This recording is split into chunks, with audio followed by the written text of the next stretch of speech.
pagi. Saya Januardi Simbolon, angkatan 46, kelompok 3, nomor absen 24. Di sini saya ingin menjelaskan tentang PowerPoint mengenai anti korupsi. Yang pertama akan saya jelaskan adalah tentang pengertian kata korup. Poin A yang dimaksud dengan busuk, palsu, suap dalam kamus bahasa Indonesia. Poin B, busuk, rusak, suka menerima uang sogok, menyelewengkan uang atau barang milik perusahaan atau negara, menerima uang dengan menggunakan jabatannya untuk kepentingan pribadi. Poin C, kebejatan, ketidakjujuran, tidak bermoral, penyimpangan dari kesucian. Poin D, penyuapan, pemalsuan.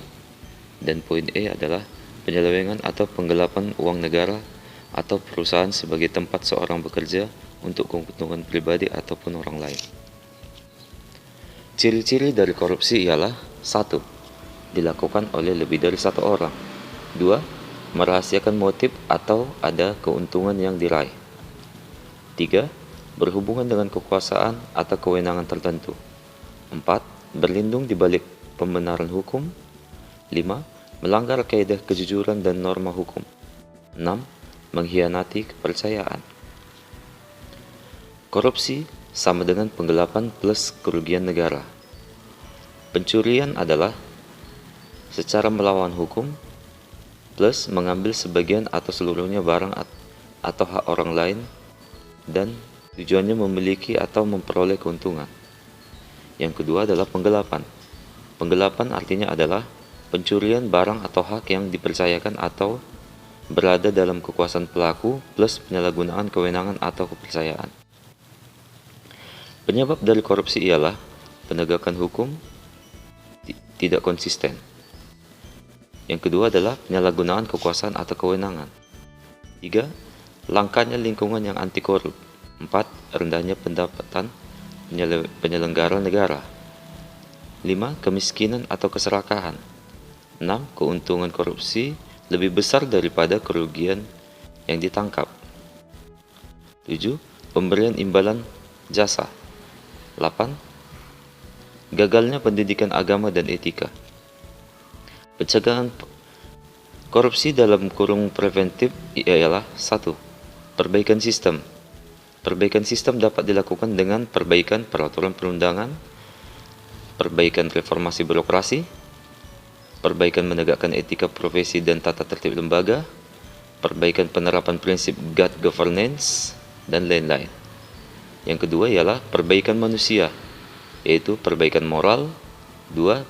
Perbaikan untuk meningkatkan kesadaran hukum. 3. Perbaikan untuk mengentas kemiskinan. 4.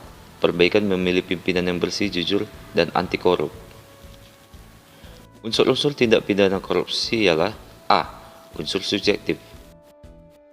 1. Setiap orang, penyelenggara negara, pegawai negeri, dan korporasi. Dan unsur subjektifnya adalah janji, kesempatan, kemudahan, dan kekayaan milik negara.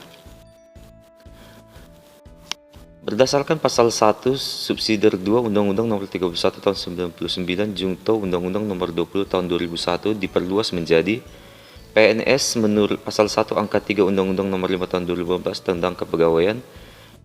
Pegawai negeri sipil adalah warga negara Indonesia yang memenuhi syarat tertentu diangkat sebagai pegawai ASN secara tetap oleh pejabat pembina kepegawaian untuk menduduki jabatan pemerintah. B. Pegawai negeri menurut pasal 92 KUHP ialah 1. Orang yang menerima gaji atau upah dari keuangan negara atau daerah. 2. Orang yang menerima gaji atau upah dari korporasi yang menerima bantuan dari keuangan negara atau daerah. 3. Orang yang menerima gaji atau upah dari korporasi lain yang mempergunakan modal atau fasilitas dari negara atau masyarakat. Jadi, objek dari korporasi meliputi keuangan negara, keuangan daerah, atau masyarakat. Korporasi adalah kumpulan orang atau kekayaan yang terorganisasi baik merupakan badan hukum maupun bukan badan hukum.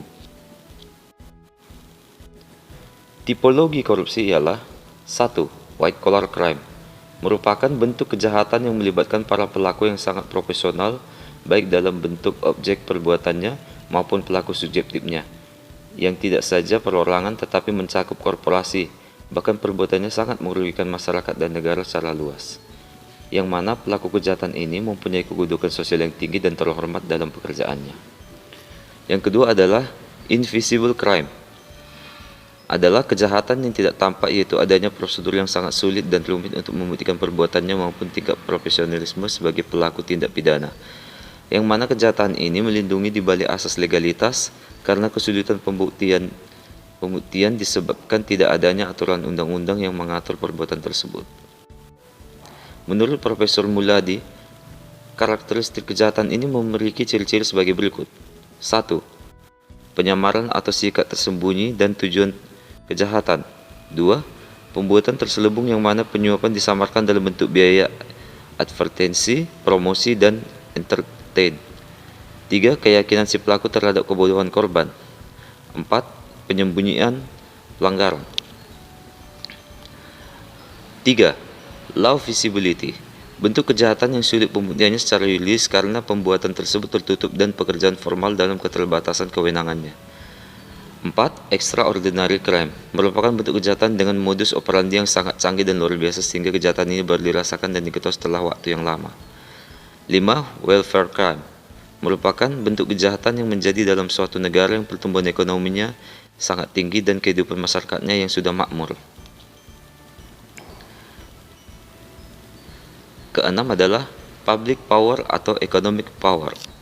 Bentuk kejahatan ini dilakukan oleh penguasa dan pengusaha yang mempunyai kekuasaan pemerintahan dalam kurung public power dan kuasa ekonomi atau economic power atau konglomerat, yang mana penguasa melakukan penyalahgunaan kewenangan yang mempunyai dampak yang luas sehingga kejahatan ini masuk dalam kategori pelanggaran yang sulit dijangkau hukum. Ketujuh, professional fringe violator adalah bentuk tipologi kejahatan korupsi ini di lingkungan profesi, sehingga kejahatan ini sering disebut kejahatan profesional karir yang dapat mencakup berbagai dimensi lapangan kerja seperti notaris, wartawan, akuntan, dokter, insinyur, pengacara yang melibatkan keahlian dalam aksi kejahatannya.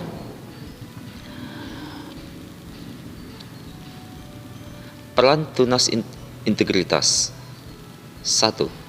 Menjadi jembatan masa depan kesuksesan organisasi. Mereka menjadi kumpulan orang yang selalu terdepan untuk memastikan tujuan organisasi tercapai. Kedua, membangun sistem integritas, berpartisipasi aktif dalam pembangunan sistem integritas sehingga semua peluang korupsi ini dan berbagai penyimpangan lainnya dapat ditutupi. 3. Mempengaruhi orang lain khususnya mitra kerja untuk berintegritas tinggi. Identifikasi nilai-nilai dasar anti korupsi adalah 1. Jujur, 2. Peduli, 3. Mandiri, 4. Disiplin, 5. Tanggung jawab, 6. Kerja keras, 7. Sederhana, 8. Berani, dan terakhirnya adalah adil. Berikut ini adalah contoh video implementasi penerapan nilai-nilai dasar anti korupsi. Selamat menyaksikan. Teman-teman, saya akan melakukan implementasi pada sikap akuntabilitas, yaitu pada setiap pagi saya harus berangkat pada pukul 7 agar sampai di kantor itu pukul 7.30, dan tidak lupa saya harus mempersiapkan aplikasi Sibanke saya harus aktif karena di sini saya akan melakukan fingerprint sebagai absensi pagi dan sore. Pak, ini ada titipan dari atasan saya.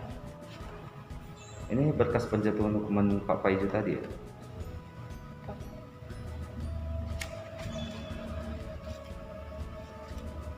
Loh, ini apa ini maksudnya, Bu?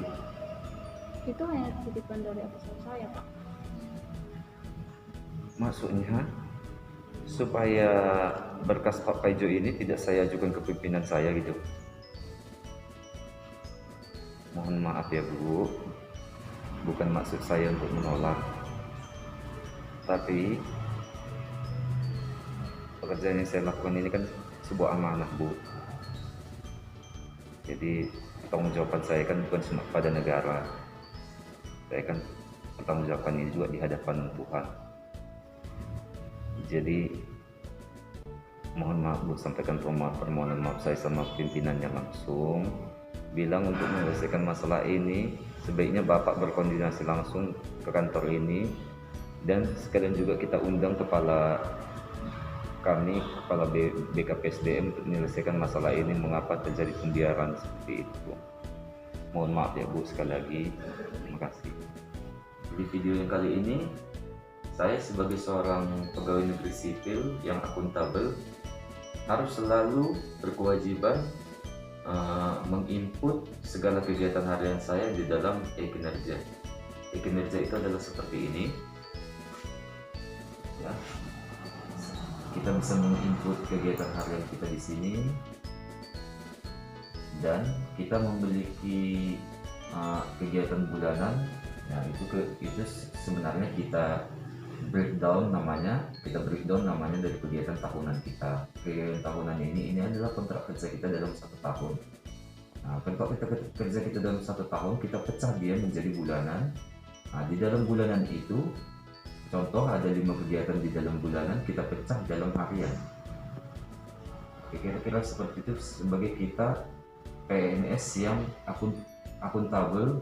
Kita bisa mempertanggungjawabkan semua kegiatan kita, dan kita harus tahu bagaimana cara mencapai target kinerja yang sudah kita sepakati di awal tahun.